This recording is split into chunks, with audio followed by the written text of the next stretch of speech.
Ladies and gentlemen, you rightly hit the nail.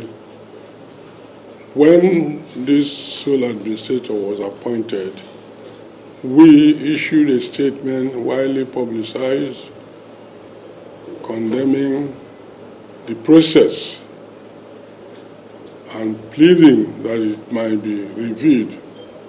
It was not, though our positions were clear. But that notwithstanding, we have been working with it consistently, praying and doing everything humanly possible to make sure it succeeded and that the peace is returned. Because we are particularly encouraged by the resolution of the National Assembly that at the completion of the time, provided there is peace, they will revert to the old process, recalling the governor of the state. We were for the constitutionality of River State, what is constitutional, what should be done correctly in the state. So having been assured of that, we've been working consistently until this recent bombshell. To be precise on my part, on the 7th of March, I received a letter from the administrator generally appealing to stakeholders intending to invite us to a meeting. The letter was dated 30th October, though it was safe hand delivered on the 7th at about 3 p.m. to my house. I wasn't there, but they read it over to me.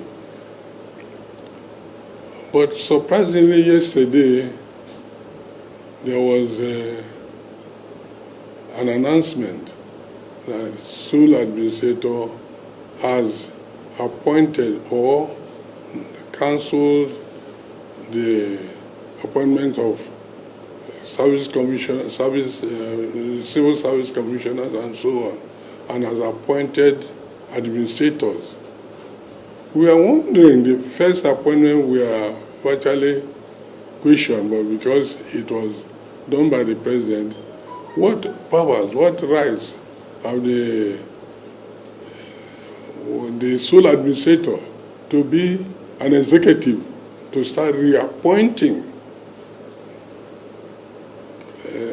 administrators at the local government level and the Civil Service Commission?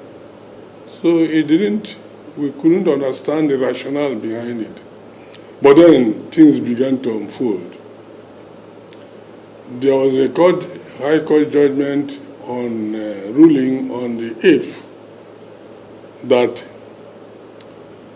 the court will give 14 days period to the sole administrator because people took him to court, challenging his authority to appoint administrators at the local. River said that we've never used that statement before.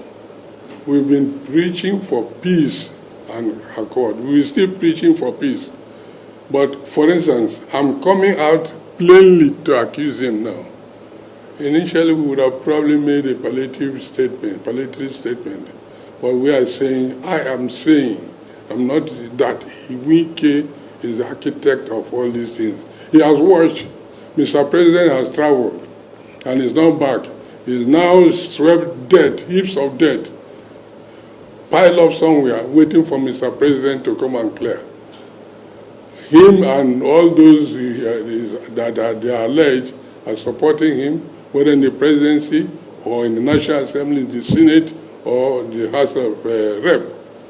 We are pleading with them that we will continue to highlight the actions and activities of Wike from now. He should not continue to precipitate crisis. He knew probably the military administrator had invited some people for peaceful resolution discussions. He went in. He was reported to have been here on the 7th, Monday evening, traversing the whole place, visiting the military administrator. Then the following day, this announcement came through. So he is I'm holding him responsible for all the crises in River State. Wike is and when the time comes, probably there will be ways of dealing with it. I will remember what Nigerian leaders, a popular Nigerian leader used to say. Dr. Nnamdi Azikiwe, when he was alive, used to say that a parable in Yoruba, incidentally the parable is in Yoruba language. He used to say, Surulere, Surulere, be quiet, silently, be silent, be quiet, be silent, be quiet. Surulere, Surulere.